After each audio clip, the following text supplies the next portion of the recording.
பார்த்தோம்னா இப்போ YouTube banner எப்படி கிரியேட் பண்றது அப்படின்னு நாங்க பார்க்கலாம். பெனர்ல மிக முக்கியமான விஷயம் என்னன்னு கேட்டா சைஸ் இருக்குது. அதுல வந்து யூடியூப் பெனர் வந்து ஒரு குறிப்பிட்ட சைஸ் தான் வந்து நாங்க கிரியேட் பண்ணி அதுக்கு செட் பண்ணலாம். அப்படி இல்லைன்னா எங்கட வந்து விஷயங்கள் எல்லாமே, அதாவது நாங்க பெனர்ல செட் பண்ண போற விஷயங்கள் எல்லாமே வந்து வேற பகுதிகளில் செட் ஆகுமாக இருந்தால், அந்த உரிய இடத்துல நாங்க வந்து அதை கிரியேட் பண்ணி செட் பண்ணல அப்படின்னா வேறு இடத்துல வந்து நாங்க அதை எழுதி இருப்போமாக இருந்தால் அது வந்து எங்களுக்கு பேனர்ல காண்பிக்காது. பேனர்ல வந்து வெளிப்பகுதியில் அவுட்டர் பகுதியில தான் வந்து காண்பிக்கும். அது எங்களோட மொபைல்கள்ல காண்பிக்கிறதுக்கு வாய்ப்பு இல்லை. எனவே அதுக்குரிய அளவு திட்டத்துல நாங்க வந்து எப்படி அந்த பேனரை கிரியேட் பண்ணலாம் அப்படிங்கிறது தான் இப்ப நாம பார்க்க போறோம். எல்லாமே வந்து சிம்பிளான விஷயம். நீங்க ஒன்றும் அலட்டிக்கொள்ள தேவையில்லை. உங்களாலையும் முடியும் அப்படிங்கிற ஒரு ஏற்பாட்டோட, அதாவது நம்பிக்கையோட நீங்க கண்டிப்பாக இதை செஞ்சு பார்க்கலாம். ஒண்ணுமே பிரச்சனை இல்லை. இப்ப வாங்க நாம பெனரை எப்படி கிரியேட் பண்ணலாம்னு பார்க்கலாம். இப்ப அதே போலதான் ஏற்கனவே சொன்னது போலதான் நீங்க இது போறீங்க, குரோம் போறீங்க, ரைட். நீங்க இப்ப கூகுள் குரோம் வாரீங்க, வந்து அதே மாதிரி கேன்வா அப்படின்னு டைப் பண்றீங்க. டைப் பண்ணி சர்ச் பண்றீங்க. முதலாவது வார லிங்கை கிளிக் பண்ணுங்க.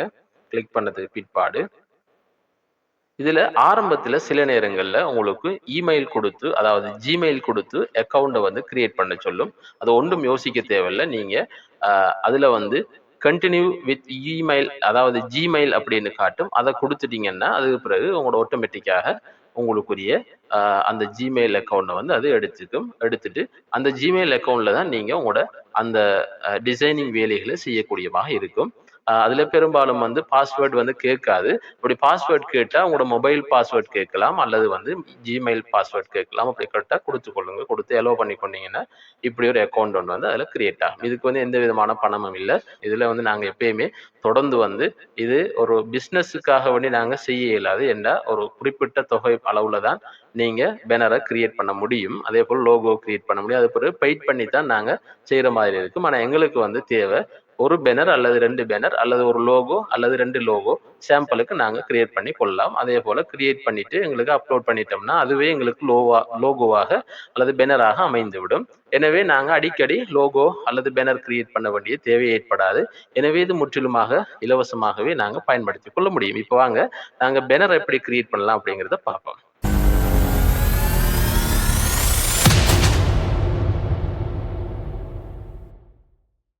இப்போ நீங்க உள்ள வந்துட்டீங்க. நான் சொன்ன போல கூகுள் குரோம் வந்து கேன்வா வந்து அது பிறகு கேன்வா லிங்க் கிளிக் பண்ணிட்டு உள்ளுக்கு வந்துட்டீங்க. வந்ததுக்கு பிறகு இதுல சர்ச் டெம்ப்ளேட் இருக்குது. அதே போல யூடியூப் பேனர் அப்படிங்கிற விஷயமும் இருக்குது. இதுல யூடியூப் பேனர் அப்படிங்கிற விஷயத்த கொடுத்தீங்கன்னா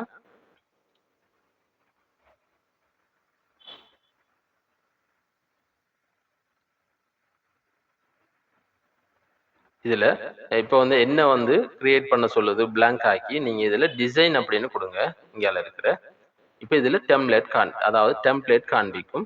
யூடியூப் பேனர், யூடியூப் பேனர் பக்கத்துல இருக்கிற யூடியூப் பேனர், அதாவது யூடியூப் சேனல் பேனர், அதே போல யூடியூப் சேனல் ஆர்ட் அப்படின்லாம் இருக்குது. நான் வந்து யூடியூப் சேனல் பேனரை தான் கிளிக் பண்ணியிருந்தேன். இப்போ அதைத்தான் எங்களுக்கு காண்பிக்குது. இப்போ நாங்க இதை வந்து என்ன செய்யலாம்னா இது வந்து பேனருக்குரிய சைஸ்ல தான் ஆட்டோமேட்டிக்கா இருக்குது. இப்போ நீங்க என்ன செய்யலாம்னு கேட்டா உங்களுக்கு தேவையான டெம்ப்ளேட்டை வந்து நீங்க சூஸ் பண்ணி கொள்ளுங்க. உதாரணமாக உங்களோட சேனல் என்ன சேனல் இருக்குதோ அதுக்கு ஏற்றாற் போல சில டெம்ப்ளேட்டுகள் இங்கே இருக்கும்.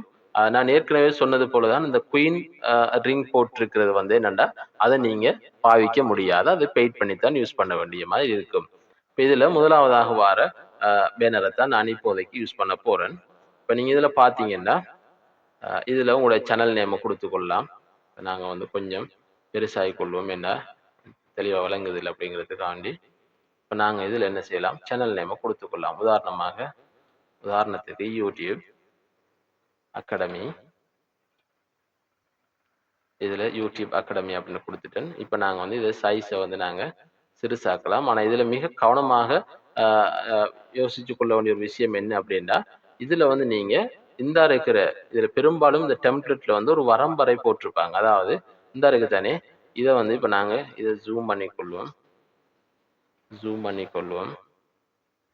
பார்த்தீங்கன்னா தெரியும் இதுல வந்து ஒரு வரம்பு எல்லை வச்சிருப்பாங்க. அதாவது இந்த பாக்ஸ் மாதிரி போட்டு அப்படியே இந்த சுத்தி இருக்குது. இந்த பாக்ஸை வந்து உங்களுக்கு செக் பண்ணி பாருங்க. செலக்ட் பண்ண அந்த காட்டு தானே, இந்த பாக்ஸ் அளவுக்குள்ளதான் உங்களுடைய தகவல்கள் இன்ஃபர்மேஷன் அடங்கி இருக்கணும். ஏண்டா அதுக்குள்ள அப்படி நீங்க எடிட் பண்ணி இருந்தா மட்டும்தான் உங்களோட மொபைல்ல வந்து அதாவது பெனர் செட் பண்ணியிருக்கிறப்ப அதாவது சப்ஸ்கிரைபருக்கு வந்து காண்பிக்கும். அப்படி இல்லைன்னு சொன்னா இந்த இந்த இந்த லிமிட்டை தாண்டி நீங்க ஒரு வேர்டை டைப் பண்ணியிருந்தீங்கன்னா அந்த வேர்டு வந்து கம்ப்யூட்டர்ல பார்க்குறாக்களுக்கு ஒருவேளை காண்பிக்கும், ஆனால் மொபைல்ல பார்க்குறாக்களுக்கு அது காண்பிக்காது. எனவே நீங்க வந்து இந்த லிமிட்டை தாண்டி பெரும்பாலான பெனர்கள்ல வந்து இப்படி ஒரு லிமிட்டேஷன் ஒன்று கொடுத்துருப்பாங்க. அது ஒரு டிசைன் மாடல்ல கொடுத்துருப்பாங்க.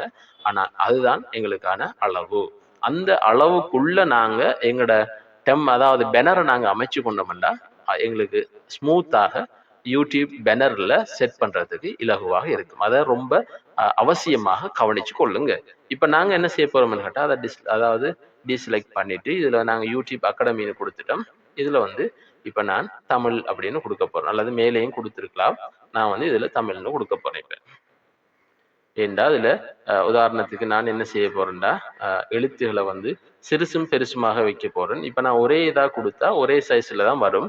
எனவே நான் என்ன செய்ய போறேன்டா இதை சிறுசும் பெருசுமாக கொடுக்கறதுக்காக வேண்டி இப்ப யூடியூப் அகாடமி அப்படிங்கிறத ஒரே லைனாகவும் அதை நான் சிறுசாக்கி கொள்றேன். இது வந்து நீங்க யோசிக்க தேவையில்லை, இதுல சிறுசாக இருக்கு அப்படின்ட்டு எங்களுக்கு பெனர் செட் பண்றப்ப எங்களுக்கு பெர்ஃபெக்டாக தெரியக்கூடிய ஒரு இதுல தான் இருக்கும்.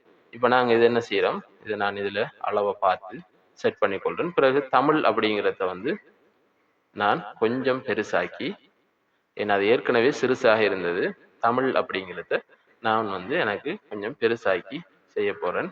இப்போ இதை வந்து இப்படி நீளமாக இருக்குதுன்னா இதுல வந்து வேற வேர்ட்ஸ் எல்லாம் டைப் பண்ணி கொள்ளலாம்னா எங்களுக்கு தேவையில்லை, அதனால நான் சுருக்கி இருக்கிறேன்.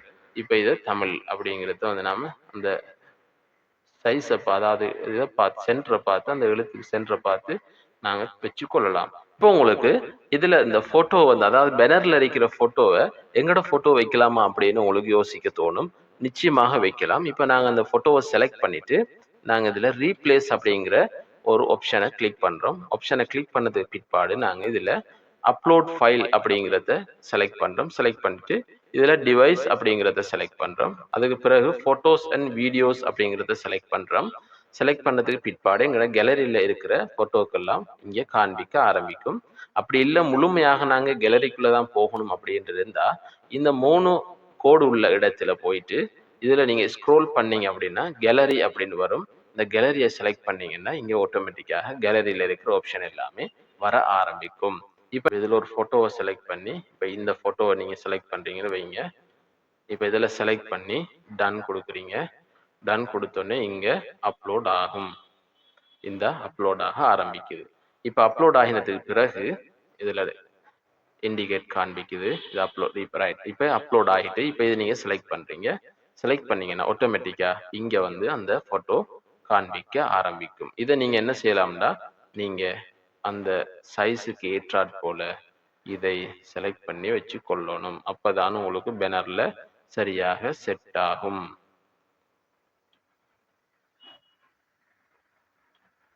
இப்போ இதை அட்ஜஸ்ட் பண்ணி இங்கே கொண்டு வச்சுட்டீங்க. இதை கொஞ்சம் உங்களுக்கு ஜூம் பண்ணி காண்பிக்கிறேன். நான் வந்து என்ன செஞ்சிருக்கேன்டா இப்போ இதுக்கு ஏற்றாற் போல இந்த சைஸுக்கு ஏற்றாற் போல இதை செட் பண்ணி வச்சிருக்கிறேன். இந்த வரம்புக்குள்ள சரியாக செட் பண்ணி வச்சிருக்கிறேன். இப்ப இது எல்லாமே ஓகே. இதுல உங்களுக்கு இந்த சப்ஸ்கிரைப் இருக்குது, அதே நேரத்துல இதுல இது இருக்குது. இப்போ உங்களுக்கு ஏதாவது இதுல வாசகம் எழுதணும். நான் ஏற்கனவே சொன்னதானே லோகோல நீங்க எழுதுனீங்க, ஆனா லோகோல தேவையில்லை, பெரும்பாலும் பெனர்ல தான் எழுத வேண்டி வரும். எனவே நான் வந்து இப்ப இதுல ஒரு வாசகம் எழுத போறேன். எனவே நான் ஒரு டெம்ப்ளேட் ஒன்றை நான் எடுக்கணும்.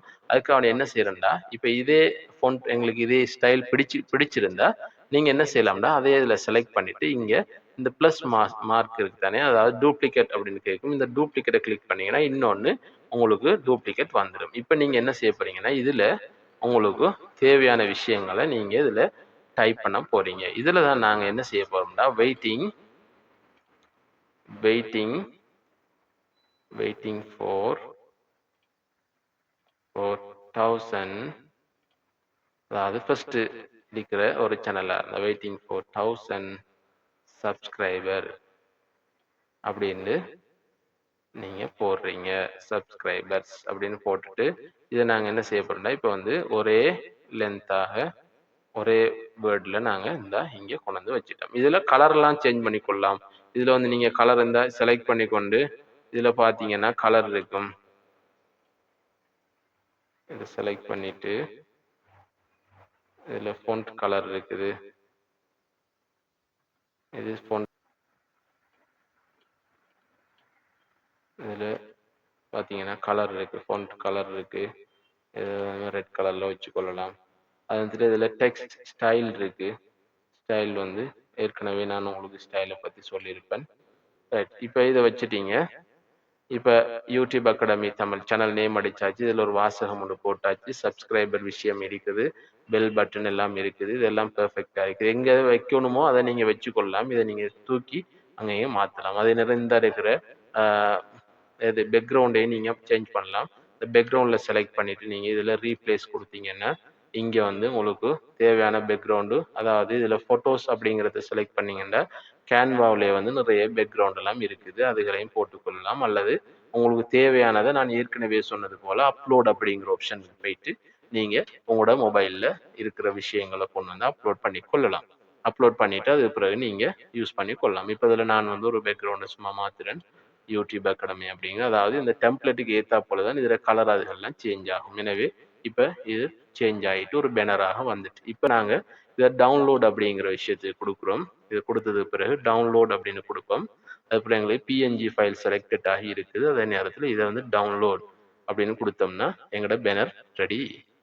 எங்களுக்கு பேனர் ரெடி ஆகிட்டது. இப்போ நாங்கள் இந்த பேனரை நாங்கள் ஓப்பன் பண்ணி பார்க்கலாம். நல்லா ஹை குவாலிட்டியாக தான் வந்திருக்கு. ஏன்னா 3.17 MB மட்டும் இந்த பேனருக்கு எடுத்திருக்குது. இப்போ நாங்கள் பேனர் எப்படி அப்லோட் பண்ணலாம்னு பார்க்கலாம். இப்போ நாங்கள் வந்து என்ன செய்யறோம், யூடியூபுக்கு வரோம். யூடியூபுக்கு வந்து இப்ப சுருக்கமாக வந்து நாங்க லோகோ கிரியேட் பண்ணியிருக்கிறோம், பேனர் கிரியேட் பண்ணியிருக்கிறோம். இந்த ரெண்டையும் நாங்க வந்து இப்ப சேனல்ல வந்து எப்படி அப்லோட் பண்ணலாம் அப்படிங்கிறத பார்ப்போம். சரியா, வாங்க பார்க்கலாம். இப்ப நீங்க என்ன செய்றீங்கன்னு கேட்டா, உங்களுக்கு இப்ப நான் சேனல் கிரியேட் பண்றதை வந்து ஏற்கனவே சொல்லி தந்துட்டேன். இப்ப நீங்க யூடியூப் வந்து இந்த சிம்பிள்ஸ்ல, அதாவது யூ அப்படிங்கிறத செலக்ட் பண்ணீங்கன்னா உங்களுக்கு வந்து இங்க இப்படி காண்பிக்கும். இதுல நீங்க வந்து திருப்பியும் அதே மாதிரி உங்களோட சேனல் நேம் கிட்ட வந்து கிளிக் பண்ணீங்கன்னா பென்சில் சிம்பிள்ஸ் காண்பிக்கும். இந்த பென்சில் சிம்பிள்ஸ்ல வந்தீங்கன்னா இங்க லோகோ பிக்சர் காட்டும், அதாவது கேமரா காட்டும். இதுல கேலரி போங்க. கேலரி போயிட்டு நாங்க ஏற்கனவே கிரியேட் பண்ண லோகோ இந்த இருக்கு, இதை செலக்ட் பண்ணுங்க. செலக்ட் பண்ணா இப்படி வரும். அது பிறகு சேவஸ் ப்ரொஃபைல் அப்படிங்கிறத கொடுங்க. உங்களோட லோகோ இங்க அப்லோட் ஆக ஆரம்பிச்சிடும். அதுக்கு பிறகு இப்போ உங்களுக்கு காண்பிக்க ஆரம்பிக்கும். ரைட், இந்த காண்பிக்குது. இதுக்கு பிறகு இந்த கேமரா பட்டன்ல, அதாவது பேனருக்கு இருக்கிற கேமரா பட்டன்ல நீங்க கிளிக் பண்ணுங்க. அது சூஸ் ஃப்ரம் யுவர் கேலரி அப்படின்னு காட்டுது. இதை வந்து நீங்க அப்படி செலக்ட் பண்ணீங்கன்னா இங்க வந்து இந்த பேனர் இருக்குது. இந்த பேனரை செலக்ட் பண்ணீங்கன்னா இப்படி காண்பிக்கும். இதுல நீங்க இப்ப ஜூமிங்ல இருக்குது. இப்ப இதை வந்து ஜூமை நாம குறைக்கலாம். நீங்க ஜூம் அவுட் பண்ணீங்கன்னா இந்த விஷயம் வந்து உங்களுக்கு ஜூம் அவுட் ஆகி இப்படி வரும். இப்ப பாத்தீங்கன்னா நான் ஏற்கனவே சொன்னதை போல டெஸ்க்டாப்புக்கு ஒரு பகுதி, டிவி, அதே போல ஆல் டிவைசஸ் அப்படிங்கிறதுல எங்கட நாங்க செலக்ட் பண்ண விஷயங்கள், டைப் பண்ண விஷயங்கள் டீட்டெயில்ஸாக இங்க காண்பிக்கப்பட்டிருக்குது. எனவே இப்படி செஞ்சுட்டு அதுக்கு பிற்பாடு நீங்க சேவ் அப்படிங்கிறத கொடுத்தீங்கன்னா உங்களோட பேனர் இங்க அழகாக காண்பிக்க ஆரம்பிக்கும். இப்ப நீங்க பாத்தீங்கன்னா இது வந்து இப்ப அப்லோட் ஆயிட்டு இருக்கு. இந்த பேனர் அப்லோட் ஆயினதுக்கு பிற்பாடு இப்ப பாத்தீங்கன்னா உங்களுக்கு அப்லோட் ஆயிட்டு, இப்ப நீங்க பேக் பண்ணிட்டு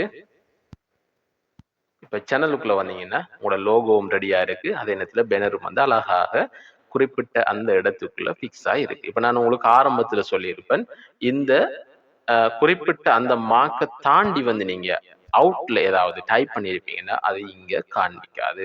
எனவே இன்னைக்கு வந்து நாம பேனர் எப்படி கிரியேட் பண்றது, அதை நாங்க எப்படி வந்து எங்களுடைய சேனல்ல பிக்ஸ் பண்றது அப்படிங்கறத பத்தி பார்த்திருந்தோம். இந்த வீடியோ உங்களுக்கு பிடிச்சிருக்கும், புரிஞ்சிருக்கும் அப்படின்னு நினைக்கிறேன்.